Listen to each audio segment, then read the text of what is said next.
note that I'd like to read to everybody. Get through it. We love you, Belle!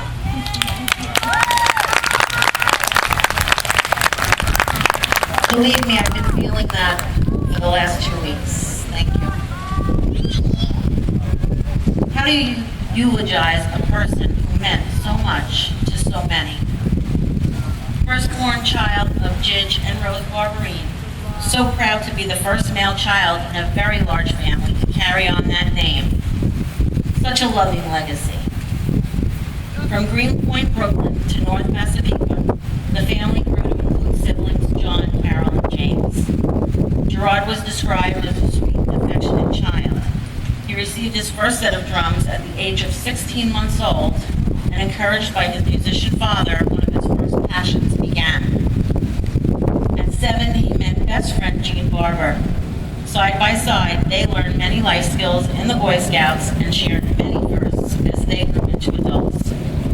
Gerard was the pitcher for the O-Zone in the Good Neighborhood Softball League. He was very involved in the music programs at Plain Edge High School.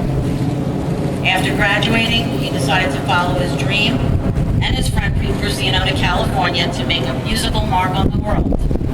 What he ended up finding there was a brotherhood of life-lasting friendships.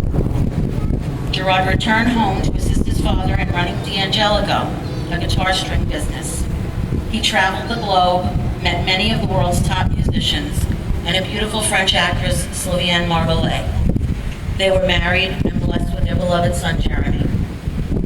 Gerard spent years as a drummer in Steppin' Out, a premier Long Island band led by Joe Badalamenti, where his bandmates, who you watch play here today, became his lifelong friends. He coached Little League, ran his own graphic arts business, taught countless children how to play golf while managing the Ponds Golf Course, and his art is displayed in Imagine Gallery and East End Art Council. He became a father to my 3 children, Kelly, Courtney, and James, and together we have 4 beautiful grandchildren who adore him. Playing the part of Ringo Starr in Strawberry Fields afforded him the opportunity to bring joy to literally millions of people worldwide. Gerard holds the distinctive record of having played more performances on the stages at B.B. King's than any other musician in the world. Was he my soulmate? Was he my soulmate? Yes.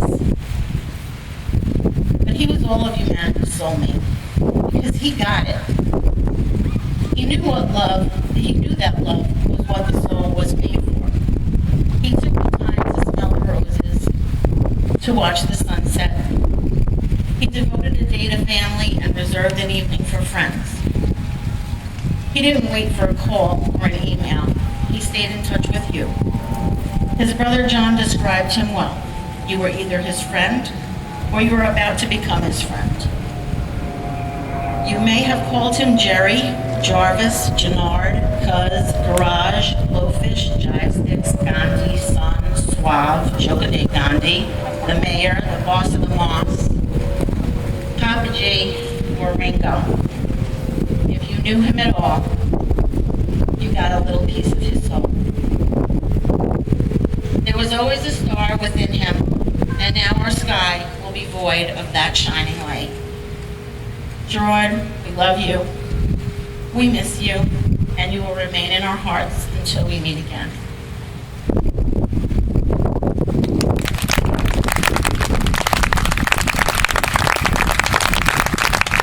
I would also just like to say, we do have a little spiral notebook that we'd like to pass through the crowd. And if you can remember any of his jokes, because he never wrote them down, he just remembered them and added them. Please write a joke or 1, 2, 3, 4, however many you remember down. Put your email address under it, and when we compile it, we're going to send it out to everyone in an email. And hopefully we'll carry on his jokes. Thanks.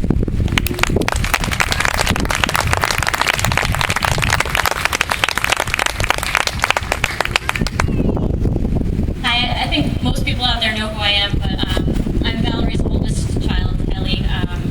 Gerard came into my life when I was about 19 years old. I lived on my own in my own own apartment. I was going to college, and I came home to this head-to-toe purple guy with crazy wingtip shoes on and this larger-than-life personality, which I think, was one of the most memorable and charming things about Gerard, and of course has been beautifully memorialized here by so many people. But as the years have gone by, and I realized that my mom was not kidding, and this guy actually was going to be part of our family. What I found to treasure the most about Gerard is the Papa G, the guy who would come to my apartment in the city and paint my baby's nurseries because he didn't want us to have to do anything before she was born. Or the guy who spent the entire weekend saw cutting tile in my tiny Manhattan bathroom with my husband to do a backsplash in my kitchen. The guy who would pick anybody up from the train station or do anything for a friend. And I think that it's so easy to overlook that generous aspect of Gerard and how he was just willing to be there for anybody, for any moment, any time. Because the entire time he was doing it, he was telling you something about himself. But I wanted to make that, to remind everybody of that and make that known that he was just such a deeply generous person and loved us all so much, and I am going to treasure that for the rest of my life. I think that my daughter Eve summarized what everyone is feeling so beautifully. We went to a party on Saturday with Gerard's entire extended family, and as we left, she said, "Mommy, my belly is tickling in such a bad way." And I thought she got sick from something she ate, and I said, "Well, what do you mean your belly's tickling?" And she said, "My belly is tickling and my whole body is crying because I just want Papa G to be alive again so much. Everyone at that party wants Papa G to be alive again so much." And while we know that that's impossible, I just appreciated how simply that was put and how much, the tiniest words from a small person can so honestly communicate how we're all feeling.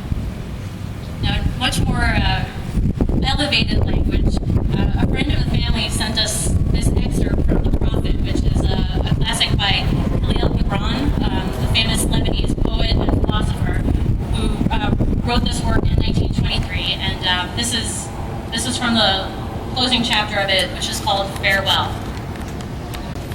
Farewell to you and the youth I have spent with you. It was but yesterday we met in a dream. You have sung to me in my aloneness, and I of your longings have built a tower in the sky. But now our sleep has fled and our dream is over, and it is no longer dawn. The noontide is upon us, and our half-waking has turned to a fuller day, and we must part. If in the twilight of memory we should meet once more, we shall speak again together, and you shall sing to me a deeper song. And if our hands should meet in another dream, we shall build another tower in the sky.